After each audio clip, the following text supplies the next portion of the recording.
News, सच जरूरी है। नमस्कार दर्शकों, आप देख रहे हैं MNS न्यूज टीवी और मैं हूं आपके साथ श्रद्धा तिवारी। तो आइए देखते हैं आज की खास खबर। बाबा सिद्दीकी हत्याकांड में बड़ा खुलासा।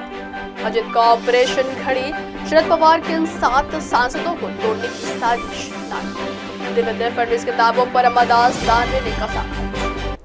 तो आइए देखते हैं खबरें विस्तार से। बाबा सिद्दीकी हत्याकांड में बड़ा खुलासा। बाबा सिद्दीकी हत्याकांड को लेकर पुलिस ने चार्जशीट दाखिल कर दी है, जिसमें कई बड़े खुलासे हुए। इस चार्जशीट में क्राइम ब्रांच ने हत्या की साजिश में इस्तेमाल किए गए पैसों की ट्रेल का भी खुलासा किया है। इस चार्जशीट में यह भी बात सामने आई कि बाबा सिद्दीकी हत्याकांड में जो 17 लाख की सुपारी की फंडिंग कहां से हुई थी। क्राइम ब्रांच के मुताबिक जांच में जो मनी ट्रेल सामने आया, उसके अनुसार महाराष्ट्र और यूपी में आरोपी लॉरेंस बिश्नोई गैंग से जुड़े लोगों ने उसके भाई अनमोल बिश्नोई और शुभम लोनकर के कहने पर एक अकाउंट में पैसे डाले थे, जो कि कर्नाटक बैंक में खोला गया था।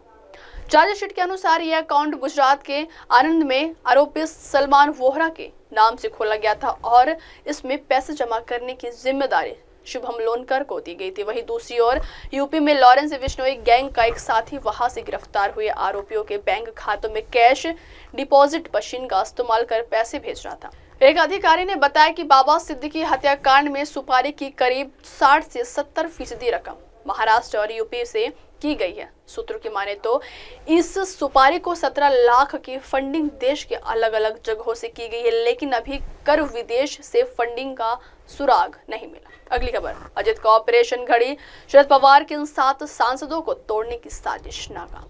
महाराष्ट्र में बीजेपी के ऑपरेशन लोटस के बाद अब डिप्टी सीएम अजित पवार ने ऑपरेशन घड़ी के तहत अपने चाचा शरद पवार की पार्टी में एक बार फिर सेंध लगाने की कोशिश की। सूत्रों के मुताबिक अजित की तरफ से उनके सांसद सुनील तटकरे ने बड़े पवार के साथ सांसदों को तोड़ने का बड़ा गेम खेला, लेकिन इसमें वे सफल नहीं हुए। ऐसा दावा किया जा रहा है कि तटकरे ने कथित रूप से पवार गुट के सांसदों से कहा कि वे पिता पुत्री को छोड़कर उनकी पार्टी में शामिल हो जाए। पवार गुट के सांसद अमर काले ने एक बड़ा दावा किया है कि हमारी पार्टी छोड़कर कांग्रेस में शामिल होने वाली सोनिया दोहन हमारे संपर्क में थी। उन्होंने जोर देकर कहा कि अगर आप विकास का काम करना चाहते हैं तो आपके पास एनडीए में शामिल होने के अलावा कोई विकल्प नहीं। इसलिए हम सभी को अजित पवार की पार्टी में शामिल होने का ऑफर दिया गया। मेरे अलावा नीलेश लंके, धैर्यशील मोहिते पाटिल, बजरंग सोनावने समेत अन्य सांसदों से भी संपर्क किया गया था। काले ने कहा कि हम लोगों ने इसकी शिकायत शरद पवार और सुप्रिया सुले से की। अगली खबर, देवेंद्र फडणवीस के दावों पर अमरदास दानवे ने कसा तंज।